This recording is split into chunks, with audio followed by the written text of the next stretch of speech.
he's in a pretty bad way, Basher. He got banged up and sustained some serious injuries. He's being operated on injury as we speak, but thankfully he's going to make a good recovery. It's going to be a long one. It's going to be a long road ahead, but that's positive news. And a member of his extended family, Khaled, we're also very mindful of at the moment. He's in intensive care, but he's making good progress, and thankfully we expect him to recover as well. So I just thought you'd be interested to know how Basher's going. He's obviously very dear to our hearts, this club and football in general. Questions? I'll just take questions. Is Marlon available to play this week? No, Marlon won't be available to play this week. It's a decision we made in his best interests, his welfare, and also the club. We think it's important for Marlon to be with his family, and but having said that, he'll prepare with the team, he'll train, and he'll be turning up and engaging and turning up to work. We think that's really important for him to do at this stage and for his family, and we fully expect him to play against Brisbane in 2 weeks' time. Did he want to play, Brendon? Did he want to play? He wanted to play, yeah, naturally. I mean, you wouldn't expect anything else. He's a competitor, and any player in that situation would, but we just felt it was the right decision was made in his best interests, and he needs to be with his family, just to ride back overnight and just to settle things down, and very mindful of his welfare. That is his family right now.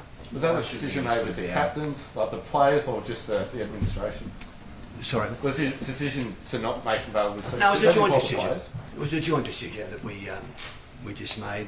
We felt a collective decision in the best interest of Marlon and of the club in general. And did you have any idea that this was going to happen on Saturday night and Sunday over the weekend, and what are the conversations been like? No, we were made aware late last week, and I think, as has been reported, Marlon willingly cooperated to present himself to be interviewed, and that was done post game the Sunday morning, and the rest has been well documented. Should he have played?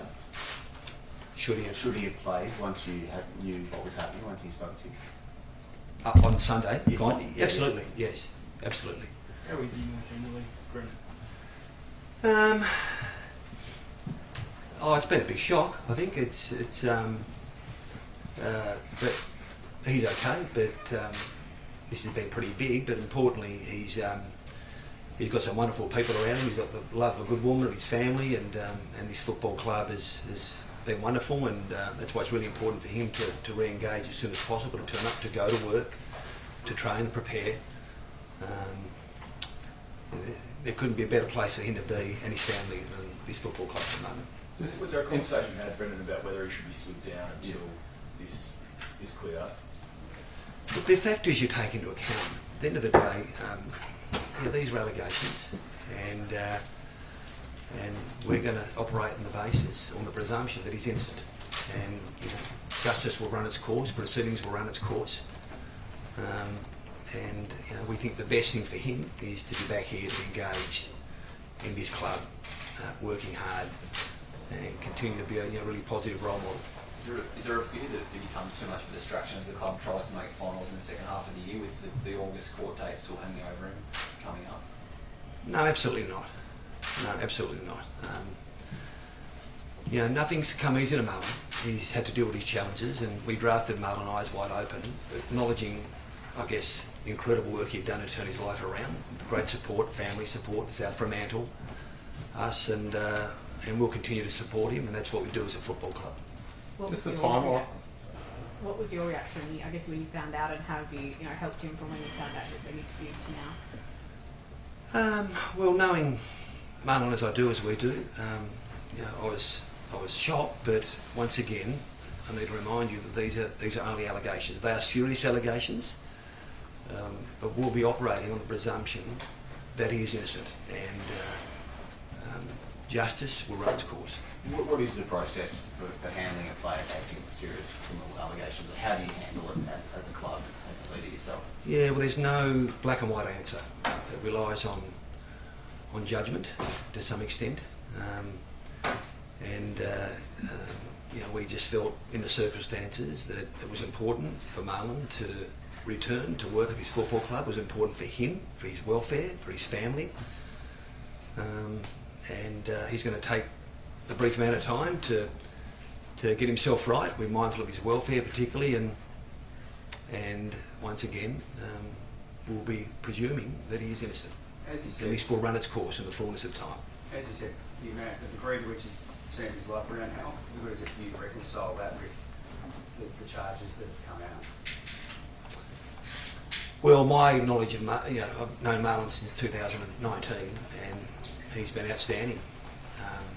And his honesty and his work rate and his care, and so on face value, I'm very surprised, given the extent to which the lengths he's gone to sort of turn his life around. After as I said, he's had a lot of challenges. He hasn't had life handed to him on a plate. When you were first made aware of the upcoming interview with the police late last week, that would be coming Sunday, in your wildest of dreams, would you have ever considered that he wouldn't be coming back from that fight and that he would spend the night behind bars Sunday night? Look, it's probably fair to say no. Just the timeline. I mean, so Marlion can't play this week, but he can, and then you expect him, but he wanted to, but you expect him to be available for the next game. How did you come to that he can't play this week, but he can after that? Oh, we just felt, I think he needs some time to get himself right and to spend time with his family. It's been a big week. He's spent one night in remand. He's been at Perth and back. I mean, the emotional burden has been significant. And he's a very resilient character, but notwithstanding, we just felt we have the bye next week. We think 1 or 2 weeks, and I mean, it's a wait and see. But we think that's the appropriate amount of time for him to settle things down. He'll be turning up to training, and he'll be preparing, and he'll be getting himself ready to play Brisbane in 2 weeks' time. We just think that's the right amount of time. And how did he take the news that he couldn't play this week? Oh, look, I think he wanted to play.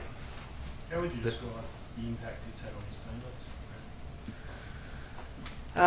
Profound. I think he's had a profound impact because, as I said, nothing's come easy to Marlion, but through the force of his will, against all the odds, through the love of his family and the care of football clubs, he's turned his life around against all the odds. He's been an inspiration to his teammates, to me, to many. And how have his teammates taken the news? Oh, I think it's fair to say the teammates would love him to play as well. But as before, this has been a collective decision. We think it's the right thing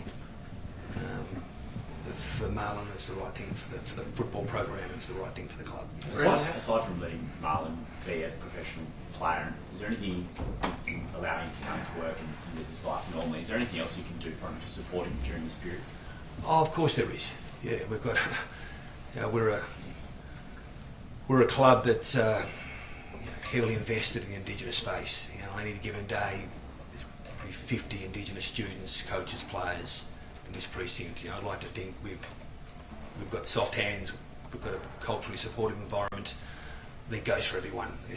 He'll be really well supported, and so will his family. What are the conversations with the AFL been like, Brendon? Obviously, you've stepped them through it all the way as well. Yes, we have. We've been liaising with them since mid to late last week, and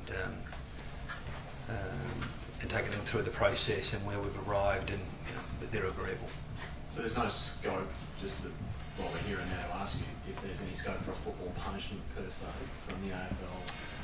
Well, once again, we're dealing with allegations, and Marlion's entitled to the presumption of innocence, and as I said before, that's how we're proceeding. Have you got any best guess as to how long it might take for these allegations to be, I suppose, aired and go through the process? I'm not exactly sure, but longer rather than sooner. My understanding is potentially years. Did Marlion explain himself to you and run you through his version of events? Has he sort of detailed you as much as he can, or? I haven't spoken with him directly, but he spoke with plenty of people with our team, and clearly leading up to and post Sunday, and so yes. So not to labour the point, but the AFL involvement here is not ongoing, Brendon? Can we say that? No, I think we've got obligations to notify the AFL of these sorts of matters, but we'd do it anyway. Yeah. But in a penal sense. So no, I said that we've explained the process we're going to undertake to get to this point. We've shared the outcome with them and how we're going to proceed, and I think the feedback I get is it's appropriate. Will the club put extra support around him with the buyer coming up? Will he take leave, or will he? He'll be well supported. Will he continue to come in and train over the buyer? He'll be coming. It's really important for Marlon that he turns up to work. He works hard. I think that's important for his family. It's important for his teammates, and he'll prepare himself in readiness for Brisbane in 2 weeks' time. How do you think football supporters will react to Marlon, given the changes he's facing? I don't know, Peter. I don't know, but I just, as I said before, this is a guy who's had to overcome some real challenges a lot of us could never imagine, and he's come out the other side, and he should. Self-driven, should take a lot of responsibility for that. I think people respect that. I think people appreciate that, and I think people also understand that the presumption of innocence is real, and proceedings will run their course in the fullness of time. He'll have a chance to explain himself. Just on the coaching search, you're getting close to putting together a panel to, I guess, get a subcommittee going to find your next full-time coach. Yeah, we are. We sort of that's a work in progress.